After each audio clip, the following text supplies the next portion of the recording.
Okay, hello friends. So today we will set up a reaction for RFLP.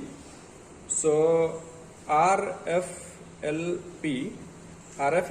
this stands for restriction fragment length polymorphism. Restriction fragment length polymorphism. All right, so this is RFLP, right? So why we do RFLP? What is RFLP? We try to answer in this practical. So RFLP is the technique which is used for profiling the DNA, or we can say this is the technique by which we can make a genetic fingerprinting, right? So this is a technique of genetic fingerprinting, we can say, right? And this is the first technique, actually. This is the first technique which was developed, right? This is the first technique which was developed for the genetic fingerprinting. So what or how it work, this practical, I mean RFLP. So as we know very well, the variations are there among the DNA, right? Variations are there among the DNA sequences of the same species, right? Like we are talking about the Ocimum sanctum, right? So many more varieties of Ocimum sanctum are there, right? And those varieties are just due to the variation in their DNA sequences, or we can say the minor variation in the DNA sequences, right?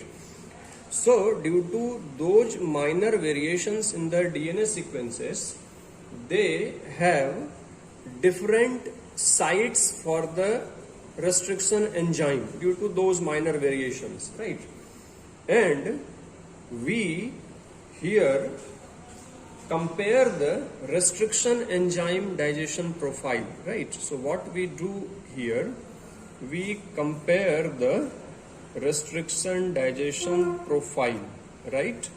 And by comparing the restriction enzyme profile, we can come to know the closeness, or how close your one variety to the another variety is. So this technique RFLP, this is very good technique, and this technique is used as a molecular marker, right? So this technique is used as molecular marker, right?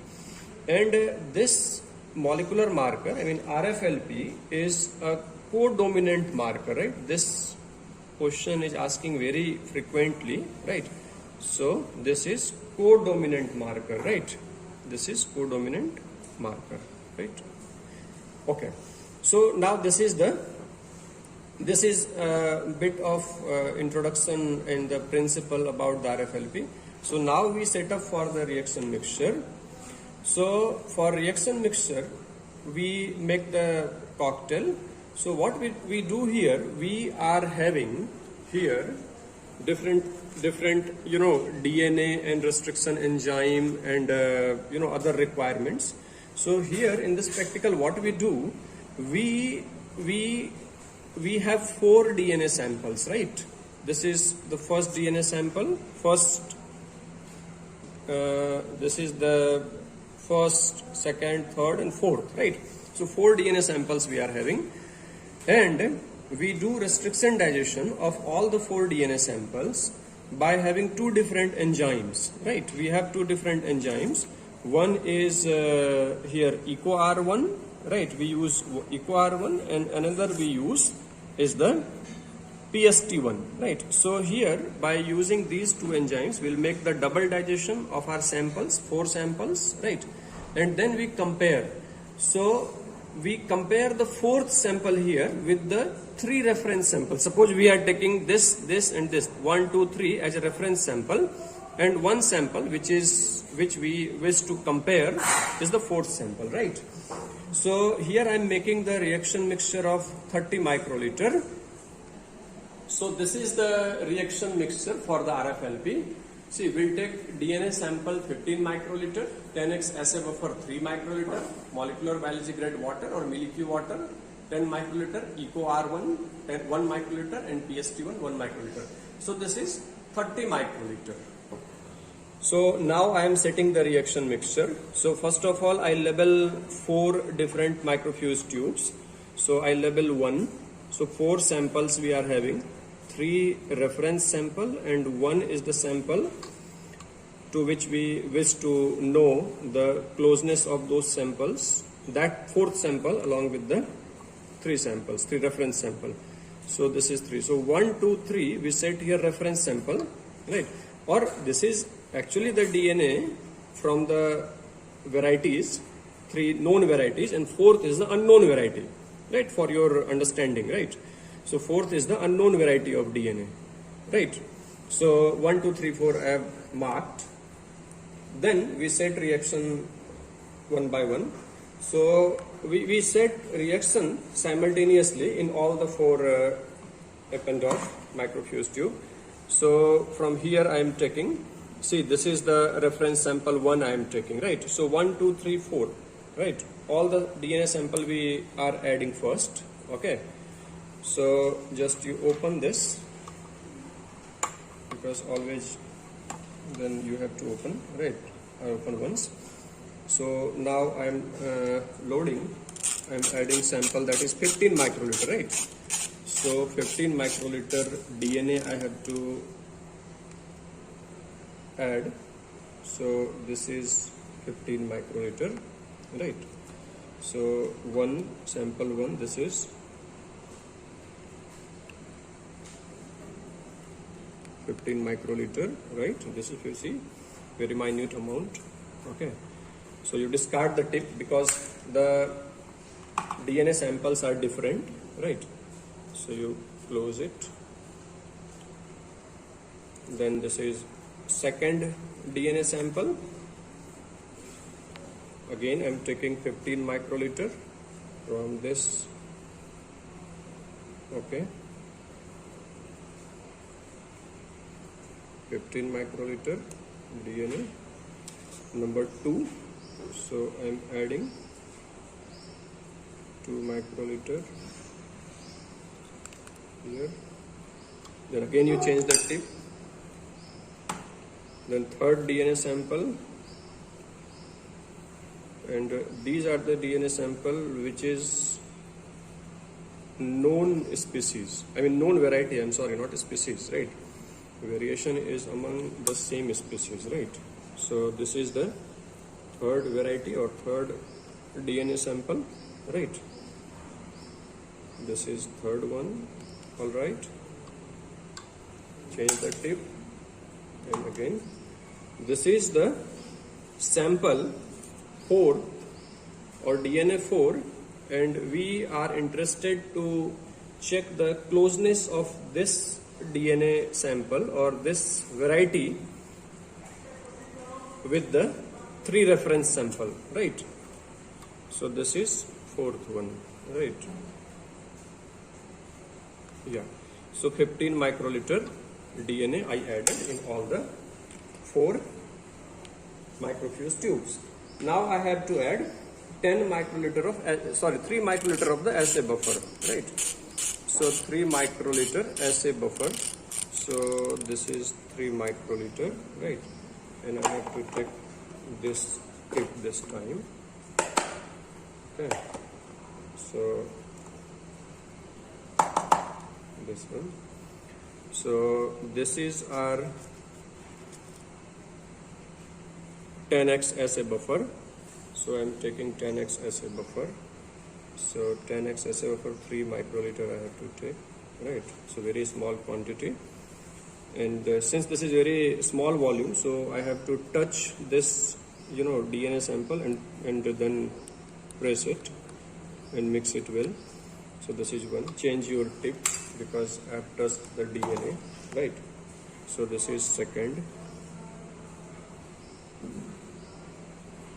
For second DNA sample, this is the second DNA sample. Okay. Then third DNA sample. For third DNA sample, this assay buffer I'm adding. This is the third one. Okay. Now for the fourth sample, right? So this is our fourth sample. All right. So I added 10x assay buffer. Okay. So now I have to add water. Right. Now I have to add 10 microliter of the water in all the 4 samples. Right. You just have a look to the protocol. Okay. So now 10 microliter of water. Okay. So close it, and then this is water, right? Milky water. Okay. So I'm adding 10 microliter. I can here add with the same pipette, right? I'm pouring it from the, of course I'm not touching the samples which are already there, right, in the append of. So this is 10 microliter. Fourth one. All right. So I added 10 microliter water. Right. So now I have to add the enzymes. So enzyme 1 microliter EcoR1 and 1 microliter PST1 I have to add, right? Because this is double digestion. Okay. You can use more than 2 restriction enzymes also. You can have the DNA samples also more than 4. Here we are taking 4 DNA samples, but this is not the thumb rule to take the 4 DNA samples or 3 DNA samples. Whatever varieties you are having, you can take. So see, this is the restriction enzyme EcoR1, right?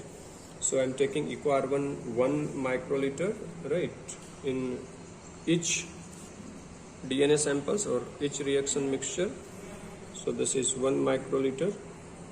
So since I'm touching, right, since I'm touching the samples, so I should change the tip, right? 1 microliter, then for second,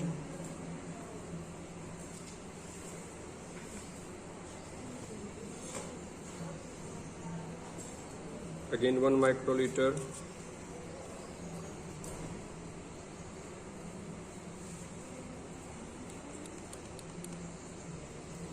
all right. For third, again 1 microliter of the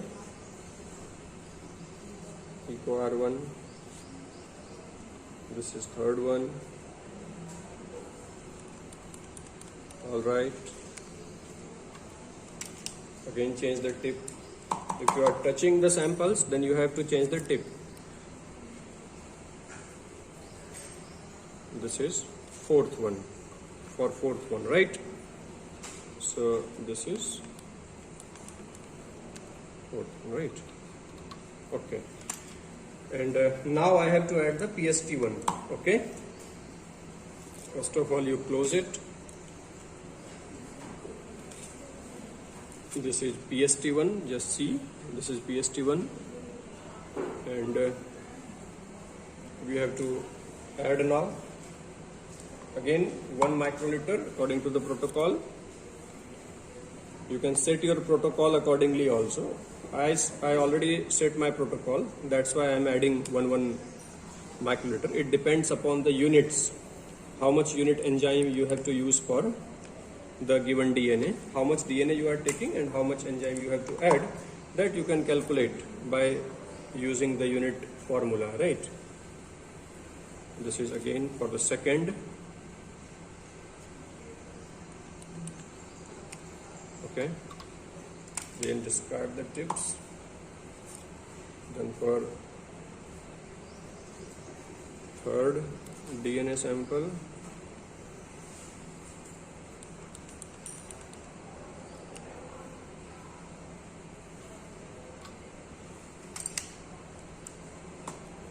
and then fourth one, I'm sorry.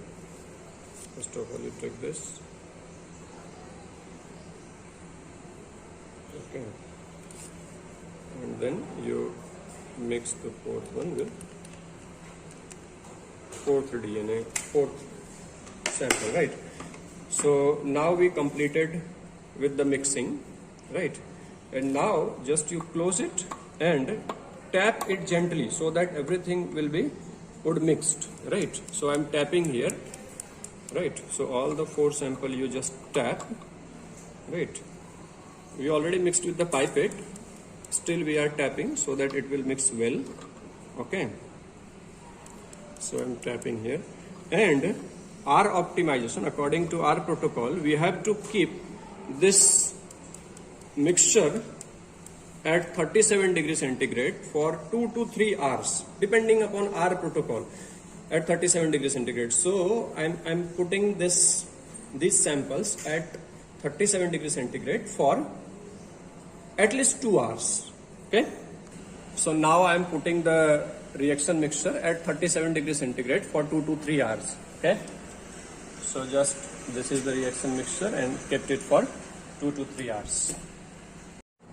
Okay, so now we removed out the samples from the incubation, and after 2 hours or 3 hours you can put, right? So we kept for 2 hours here, and in the meantime now we prepared the gel, right? This is 1.2% agar gel. Here we have many samples, that's why we made 2 gels. Depending upon your use, you can prepare the gel. So here we prepared 1.2%, right? You can prepare 1.5% also depending upon your usage, right? So first of all, I am loading here 1 kb DNA ladder, right? So in the first well, I am loading DNA ladder, okay? So this is 1 kb DNA ladder. So I am taking 3 microliter of the DNA ladder, or 2 microliter you can take, even 1 microliter also you can take, but I am taking here 3 microliter, okay? So 3 microliter DNA ladder I have taken, okay? And you load it. So I am loading here in the first well, okay?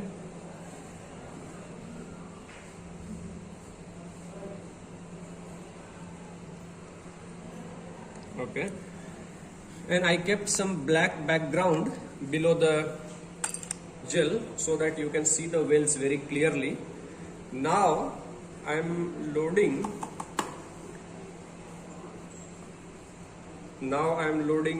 samples, right? We have 4 samples. So first of all, you mix sample buffer or gel loading buffer in all the 4 samples. So we have gel loading buffer here, right? This is our gel loading buffer. So I am mixing here gel loading buffer. 5 microliter I am mixing in the append of itself, because we have made 30 microliter reaction mixture, right? Depending upon your usage, you can load, and we load here all the 30 microliter. So I am mixing 5 microliter of 6. This is 6x gel loading buffer, right? And that's why I have taken 5 microliter only. So I am just adding here, right? So 5 microliter I am putting in all the samples, right? Gel loading buffer. This is tracking dye, or you can say the lamelli buffer also. The name of the scientist who developed was Lamelli. So this is also called lamelli buffer, right? So now you mix it properly, and during the mixing you change the tips, right? Because all the DNA samples are different, okay?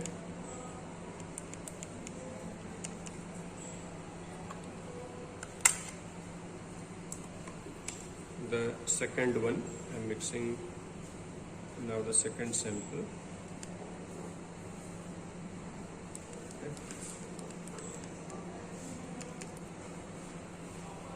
Then I'm mixing third one.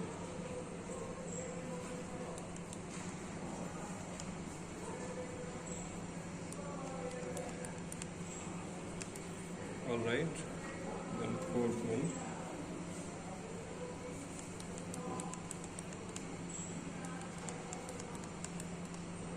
Okay, and if possible just you make a quick spin, right? Our volume is 30 microliter or 35 microliter, so there is no problem, right? Otherwise, if your volume is 10 microliter or so you just make a quick spin to them so that everything will settle down. So now I am loading the samples in which we mixed the gel loading buffer. So now I am loading approximately, we try to load 25 microliter, right? Because we have nothing to do with the remaining samples. Okay, so one by one I am loading, right? So 25 microliter of sample 1 I am loading.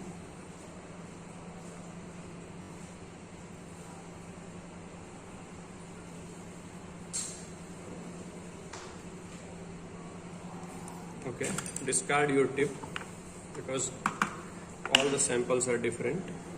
Then second sample.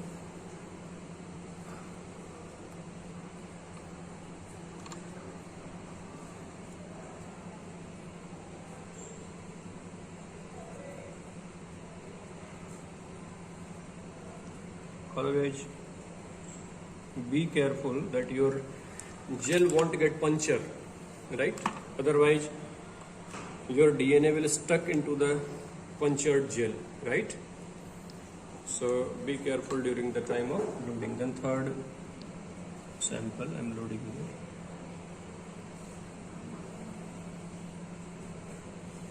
Okay, this is third sample. Now the last sample I am loading here.